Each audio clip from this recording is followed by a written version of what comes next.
Esta epístola es una obra cristiana primitiva escrita en griego, producida probablemente entre finales del siglo I y principios del siglo II. Los padres de la Iglesia primitiva reconocieron su utilidad incluso cuando reconocieron que no estaba divinamente inspirada. Este es uno de los documentos cristianos más antiguos fuera del Nuevo Testamento y fue citado por otros padres de la Iglesia como escritura. Aunque lleva el nombre de Bernabé, la carta en sí no menciona detalles sobre su autor. Más bien, esta conexión fue hecha por otros comentaristas como Clemente de Alejandría y Orígenes. El documento se trata más bien de un tratado teológico, no de una epístola, que discute preguntas clave que enfrentaban los seguidores de Jesús en ese momento. Por ejemplo, cómo deben los cristianos interpretar las escrituras judías, o cuál es la naturaleza de la relación entre el cristianismo y el judaísmo. Esto fue importante, ya que el documento fue escrito en un momento en que el nivel de antagonismo entre la Iglesia y el judaísmo todavía era alto. Su autor estaba preocupado por demostrar que la muerte de Cristo en la cruz es un sacrificio que cumple un plan establecido en el Antiguo Testamento. En un ataque sostenido contra el judaísmo, el escritor trata sobre los mandatos de la ley mosaica que distinguían a los judíos de otros pueblos, como los sacrificios en el templo de Jerusalén, guardar el sábado y la circuncisión, y declara que la obediencia literal a todo esto era un error demoníaco de los judíos.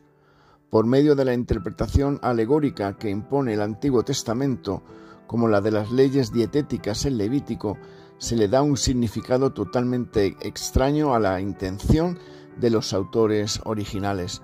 Por ejemplo, según la epístola de Bernabé, la prohibición de comer cerdo no es sobre no comer estos animales, sino que es en realidad una advertencia para no comportarse como los cerdos, los cuales son muy ruidosos cuando tienen hambre.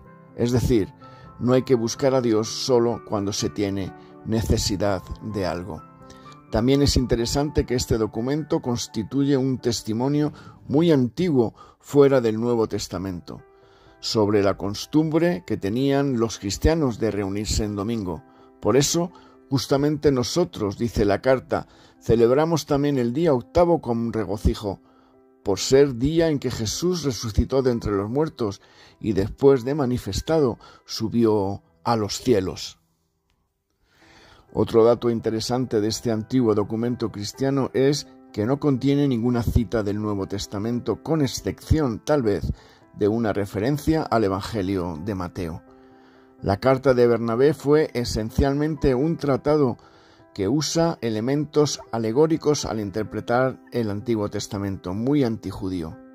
El autor creía que los judíos no podían entender el Antiguo Testamento y que su significado solo podía ser comprendido por aquellos que lo leían y buscaban tipos o prefiguraciones de Jesús. El modo en que este predicador entiende e interpreta las escrituras hebreas es lo que se conoce como tipología. Según este método, los acontecimientos, prácticas y mandamientos del Antiguo Testamento eran figuras o tipos de Jesucristo y de su Evangelio. Por ejemplo, los 318 hombres a quienes Abraham circuncidó representan, según la epístola, a Jesús y su cruz, ya que en griego el 318 se escribe IHT, y las primeras dos letras son también las dos primeras del nombre de Jesús, mientras la T representa a la cruz.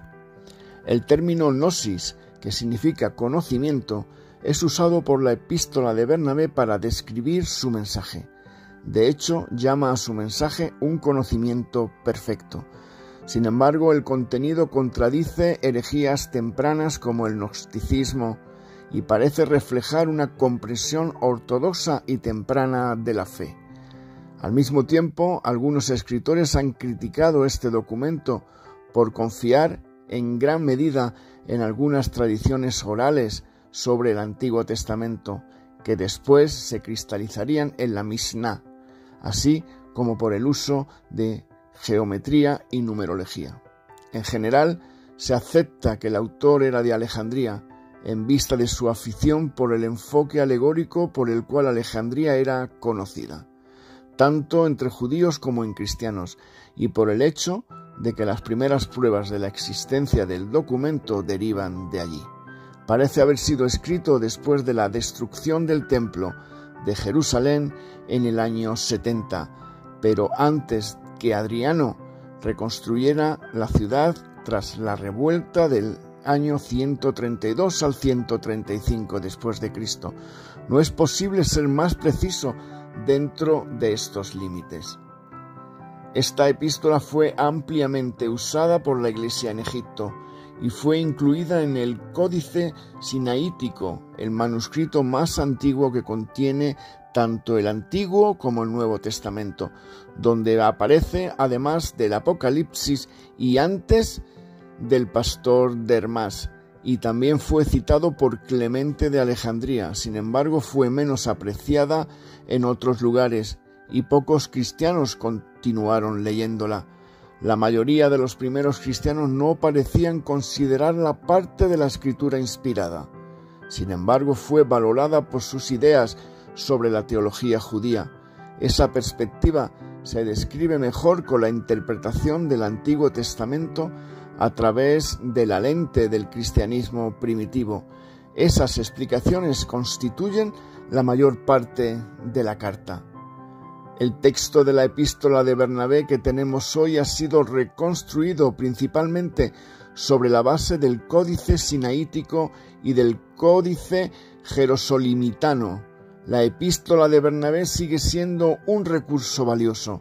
Los padres de la Iglesia primitiva reconocieron su utilidad incluso cuando reconocieron que no estaba divinamente inspirada.